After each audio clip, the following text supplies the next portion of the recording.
और उसका नाम क्या रखा? बाब वसूल सवाब इलल मय्यत।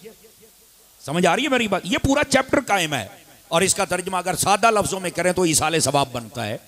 उन्होंने चैप्टर कायम किए कि वो बाब जिसमें वो हदीसें हम लिखेंगे कि मरने वाले को अगर कोई बंदा सवाब भेजना चाहे तो वो सवाब भेज भी सकता है और अल्लाह उसे अता भी फरमा देता है।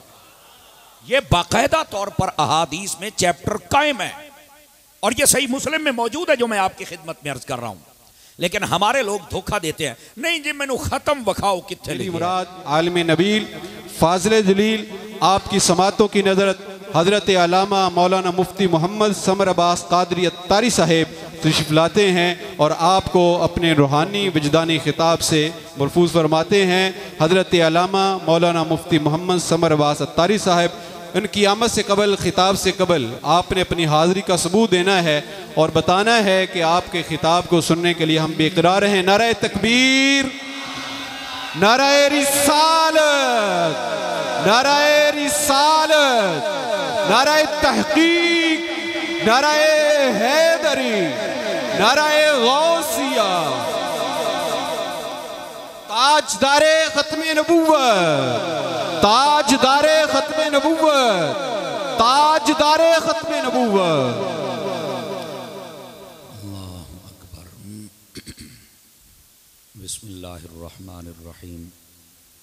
अल्हम्दुलिल्लाह या रब्बल आलमीन वस्सलातु वस्सलामु अला खातमिल अंबिया वल मुरसलीन, अम्मा बाद फ़अऊज़ु बिल्लाहि मिनश शैतानिर रजीम। बिस्मिल्लाहिर्रहमानिर्रहीम।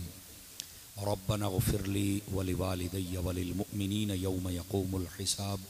सदक़ल्लाहुल अज़ीम। इन्नल्लाहा व मलाइकतहु युसल्लूना अलन नबी या अय्युहल्लज़ीना आमनू सल्लु अलैहि व सल्लिमू तस्लीमा। दुरूद पाक मोहब्बत के साथ सभी हज़रात पढ़ लीजिए। अस्सलातु वस्सलामु अलैका या सय्यदी या रसूलल्लाह व अला आलिका व अस्हाबिका या सय्यदी या हबीबल्लाह।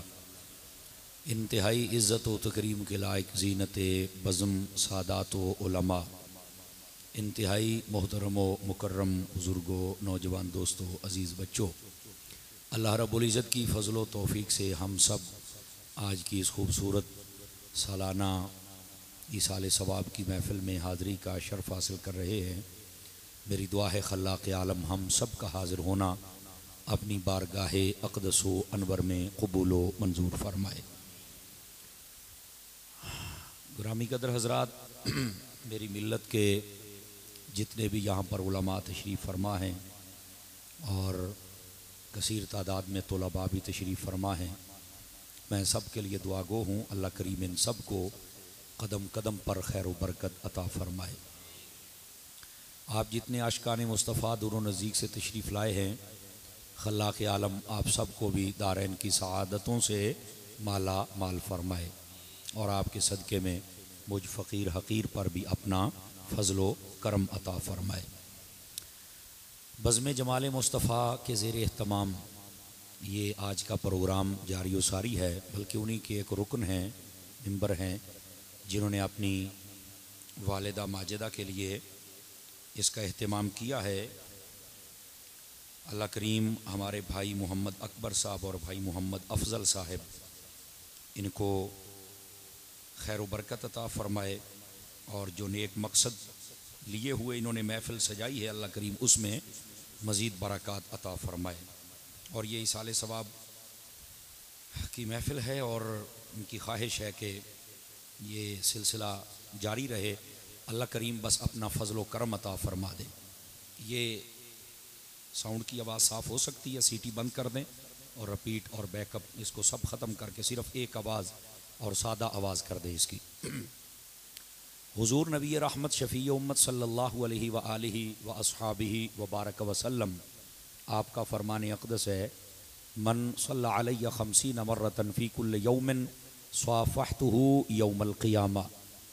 फ़रमाया जो बंदा हर रोज़ की बुनियाद पर अपनी आदत बनाए कि वो मेरी ज़ात पर 50 मरतबा दुरूद पाक पढ़ेगा, मेरे आका फ़रमाते हैं क़यामत वाले दिन मैं उसके साथ मुसाफ़हा फ़रमाऊँगा। ये 50 मरतबा दुरूद पाक पढ़ने की बरकतें हैं और अगर ज़्यादा पढ़ेंगे तो बरक़ात बेशुमार हैं। मुफ्ती अहमद यार खान नईमी रहमतुल्लाह अलैह आपने मिरात की 3री जिल्द में लिखा है, जो बंदा दरूद पाक इतने ज़ौक़ शौक़ से पढ़े कि उसे दुआ मांगने का याद ही ना रहे या मांगने का वक्त ही ना मिले, अल्लाह ताला बिन मांगे उसे हर चीज़ अता फरमा देता है। वजह ये दरूद पाक होती है। फिर दूसरे मकाम पर आपने लिखा, इसी मिरात शरीफ के अंदर आप फरमाते हैं, क़यामत वाले दिन ये जितनी मक्खियाँ होंगी इन सब को जहन्नुम में भेजा जाएगा। पूछा वजह क्या है? तो कहा इसलिए नहीं कि इनका ठिकाना है या इनको सज़ा दी जाएगी, बल्कि इनको जहन्नुम में इसलिए भेजा जाएगा कि ये जहन्नमियों को तंग करें, उनके अजाब में शिद्दत पैदा की जाए। ये अभी गर्मियाँ आ गई हैं ना, तो एक मक्खी 6 फुट के बंदे को सोने नहीं देती, बहुत तंग करती है, और ना ही बंदे के काबू में आती है कि पकड़ के इसको 2-4 थप्पड़ लगाए जाएं या कहीं बांध दिया जाए या कहीं कैद कर दिया जाए, लेकिन तंग बहुत करती है ये मक्खी। तो इन सब को जहन्नुम में भेजा जाएगा ताकि उधर से आग तंग करे, इधर से मक्खियाँ तंग करें, तो उनके अजाब में शिद्दत पैदा की जाए। वहीं पर आप लिखते हैं, एक खुशनसीब मक्खियों की किस्म वो भी है जो सीधी जन्नत में जाएगी, वो जहन्नुम में नहीं जाएगी। तो पूछा वो कौन सी हैं? तो फरमाया वो शहद की मक्खियाँ हैं। तो फिर इस पर भी सवाल होता है कि शहद की मक्खियों की क्या क्वालिटी है कि वो सीधी जन्नत में जाएंगी। तो ये जब अल्लामा सखावी रहमतुल्लाह अलैह आपको पढ़े, अल्लामा सुलेमान जजूली को पढ़ें, तो ये मसला खुल जाता है। फरमाया कि जब ये अपने छत्ते से निकलती है ना शहद की मक्खियाँ, मुख्तलिफ फूलों के रस चूसने के लिए, ये जाते भी हुजूर की ज़ात पे दरूद पढ़ती हैं और आते भी हुजूर की ज़ात पे दरूद पढ़ती हैं। तो फरमाया ये दरूद पाक की बरकत है कि ये मक्खियाँ सीधी जन्नत में जाएंगी। आज का इतना बड़ा इज्तिमा अहले सुन्नत का नुमाइंदा इज्तिमा है, तो इसमें मैं एक सादा बात आपकी खिदमत में अर्ज़ करता हूँ और समझिएगा, वो ये है कि अगर मक्खी दरूद पाक पढ़े वो तो सीधी जन्नत में जाए, तो मुझे बताओ जब हुजूर का दीवाना दरूद पड़ेगा तो वो कहाँ जाएगा? तो फिर आका करीम सल्लल्लाहु अलैहि वसल्लम की ज़ात अक़दस पर कसरत के साथ दरूद पाक पढ़ा करें। अल्लाह करीम हम सब को अमल की तौफीक अता फरमाए। आज की महफिल है ईसाले सवाब की महफिल, इसको हमारी बोली में ख़त्म भी कहते हैं। ये 3रे का हो, 7वें का हो, 10वें का हो, 40वें का हो या सालाना हो, इसको अरबी ज़ुबान में ईसाले सवाब कहते हैं। और ये कोई नई बात नहीं है। लोग हमसे पूछते हैं ख़त्म कहाँ लिखा हुआ है, तो हम उन्हें कहते हैं कि ईसाले सवाब तो कहीं है ना। अब अगर आप मुस्लिम शरीफ उठा के देख लें और दीगर कुतुब, उसके अंदर पूरे पूरे चैप्टर कायम किए मुहद्दिसीन ने, और उसका नाम क्या रखा? बाब वसूल सवाब इलल मय्यत। समझ आ रही है मेरी बात? ये पूरा चैप्टर कायम है, और इसका तर्जुमा अगर सादा लफ्जों में करें तो ईसाले सवाब बनता है। उन्होंने चैप्टर कायम किए कि वो बाब जिसमें वो हदीसें हम लिखेंगे कि मरने वाले को अगर कोई बंदा सवाब भेजना चाहे तो वो सवाब भेज भी सकता है और अल्लाह उसे अता भी फरमा देता है। ये बाकायदा तौर पर अहादीस में चैप्टर कायम है, और ये सही मुस्लिम में मौजूद है जो मैं आपकी खिदमत में अर्ज कर रहा हूं। लेकिन हमारे लोग धोखा देते हैं, नहीं जी मैनू खत्म वखाओ कितने लिखे है। अब अगर मैं कहूं कि नमाज दिखाओ कहां लिखी है, तो वो नमाज का लफ्ज नहीं दिखाएंगे, वो कहेंगे ये देखो सलात। तो मैं कह मैं नमाज पूछना तू सलात कहना है? कहना नहीं, लफ्ज सलात दा माना नमाज हुंदा है। मैं कह मतलब है कि वो अरबी दा लफ्ज है, ये उर्दू दा है। अखे आहो, मैं कहा पक्का रहना ही, ये समझने के लिए बात कर रहा हूं, पक्का रहना ही। अखे क्यों?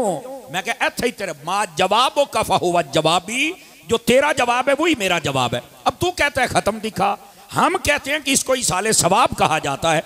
इसाले सवाब का लफ्ज और तरीका और दलाइल हम आपको दिखा देते हैं, और उस वक्त तुम कहते हो खत्म दिखाओ। तो ये तो इल्मी खयानत हुई ना कि हमारे लफ्ज का मुतालबा किया जा रहा है। अगर हम कहें कि लफ्ज नमाज दिखाओ तो कोई नहीं दिखा सकेगा। कहते नहीं उसको सलात कहते हैं। मैंने कहा इसी तरह खत्म को इसाले सवाब कहते हैं। अगर सलात का माना नमाज है, जायज है, तो इसाले सवाब का माना भी खत्म जायज है। आवाज कमजोरों वाली है आप हजरात की, ये पहली बात समझ लीजिए। ये एक इल्मी खयानत होती है, लोग जिससे काम लेते नहीं लेना चाहिए। ईसाल सवाब कहते किसको हैं ये भी सुन लीजिए। लफ्ज ईसाल का माना होता है भेजना।